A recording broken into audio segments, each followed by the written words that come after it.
Vidi se to. Idete. Ima crvene majice, ima. Ima. To je vidi da rasu.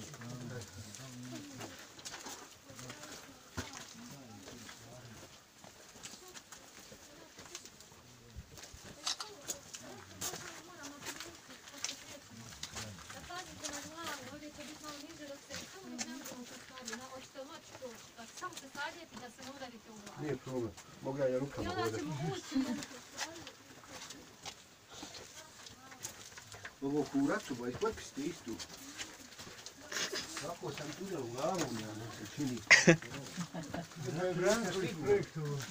Ne, ovo ispotpiste istu ovako je bilo. Branković. On je to bio. Jeste udario kuracu. Vero, vidi, jeste udario. Ovdje pazi. Hajde, idi. Lela, nemoj biti zadnja. Sagni se. Odaš se sagni. Znam. A ti. Ja ne ćemo se preodlati s vama, koliko vi idete, brzo idemo. Evo vi sjedite, ima dovoljno mjesta da skoro svi sjedite. Samo se pomaknite ovamo da mogu i ostali sjesti, jako je usko ovdje. Evo ga, to nosimo še. Evo može još nešto sjeti. Ajde, prođite tamo kome je sad će, ako i neće pa sjedite. Trebaš si sjeti. Ko? Samo pali glavom, dobro sam ja rekao, mogu i nakon.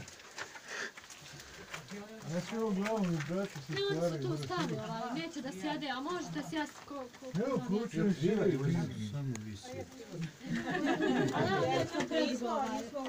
nećemo predgo, pa nije strašno. Dobro, evo nas sad na lokaciji 2 mega keramička bloka, K1 težak je 4 tone, iza mene nalazi se K3 blok, težak 3,5 tone. Sad naravno mi nećemo uzeti blok, ne možemo ga uzeti da mjerimo težinu, to se računa pomoću matematičke formule, izmjere se dimenzije strukture i gustoća se uzme pa se izračuna. Znači isti kvarci materijal kao što smo vidjeli na prvom. Da, isti je materijal keramika, ja neću sada ponavljam o čemu se tu radi. Šta je ovdje novo? Imamo 2 podzemna vodena toka koja se ukrštavaju u ovoj prostoriji. Upravo zbog toga imamo vjerovatno i ova 2 bloka, svrhu da nas zaštite. Ove blokove, kad smo pronašli ovu prostoriju, bila je ispunjena upravo tim materijalom. Kad smo izvedli sad taj materijal, našli smo ih tu. Dakle, vjeruje se da su ovi blokovi čak stariji i od tunela, odnosno piramida, te da su napravljeni prije nego što je došao sloj konglomerata koji se natalažio uslijed poplava. I onda znate proces kako su prvi kopali, drugi zatrpavali, evo mi danas ponovno otkrivamo te strukture tu. Ono što je posebno interesantno što smo pronašli na osnovu dubokog laserskog skeniranja, dobili smo neke simbole. Dakle, imamo neke koji su vidljivi na bloku, a ostatak simbola, oni koji imamo na bloku, su iza vas na slici. Dakle, to je pejzaž bloka K1. Analizirani su simboli i utvrđeno je da većina naučnika se složila da su ovi simboli ne isti, ali su oni najsličniji proto-runskom pismu, odnosno runama.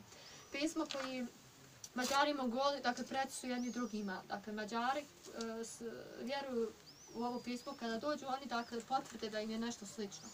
Tako da vjeruje se da je ovo pismo bilo dio, to pismo da je bilo dio jedinstvenog pisma na tlu Evrope u prošlosti. Mi smo htjeli da interpretiramo, međutim, obzirom da imamo simbole na različitim mjestima, imamo na još nekim blokovima simbole, tako da ne možemo baš da povežemo što su oni htjeli da nama poruče. Imamo mi ipak opet brojna mišljenja naučnika iz Amerike, slobodna mišljenja interpretacije, ali mi možemo i ne moramo vjerovati u to, tako da za nas ovi simboli više služe kao svrha orijentacije u tunelima. A zašto to kažem? Jer su nam pomogli. Imamo ove strelce ovdje. Jedna strelca tu, druga je ovdje velika kod vas, vidite? I treća strelca još se bolje vidi kod vas.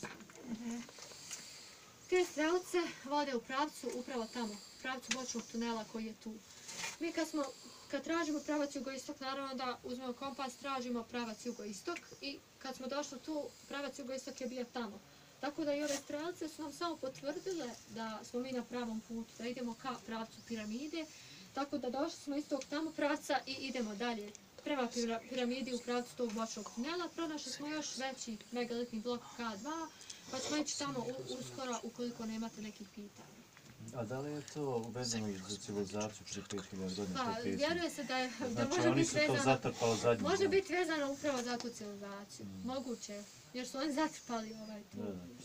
Ali ne mora značiti. Mislim, kakvi su uslovi da žive ovdje, to nije jasno. Ne, nisu živjeli. Samo su ovdje Ne, ovo su ovdje su kao dolazili, meditirali. ovo je bilo mjesto sastajanja, bilo mjesto meditacije, liječenja. Zašto i mi danas dolazimo jer nam odgovara, pogodno je za nas. Da. Tako da, ovdje što još vidite kod vas tu, eto tabla, Schumannova rezonanca, 7,83 Hz. To je područje Schumannove rezonance upravo gdje se mi nalazimo. Ova rezonanca ili frekvencija koja je prirodna energija našeg organizma i planete Zemlje. Ona frekvencija kojom bi planeta Zemlja danas trebala da diše. Međutim, šta se desilo od 1990. godina, razvoj modernih tehnologija, uređaja, Wi-Fi signali, sve te frekvencije koje su negativne po nas, po naše zdravlje, mi danas van tunela nemamo mogućnost da budemo na našoj prirodnoj frekvenciji. One su danas puno drugačije u odnosu na ovu, tako da čak i duplo visočije. Tako da je to loše za naš organizam. Ovdje imamo jedinstvenu mogućnost da se smirimo, da izbacimo ono negativno iz sebe, da se pokušamo bar na trenutke vratiti na našu prirodnu frekvenciju. Tako da ićemo tamo sad u sljedeću prostoriju gdje je veći prostor, veći blok i izvaćemo par minuta za meditaciju. Pa idemo. To je taj glavni blok. Da. Pa glavni ljudima najinteresantniji. Svi su pripremali onda najinteresantniji.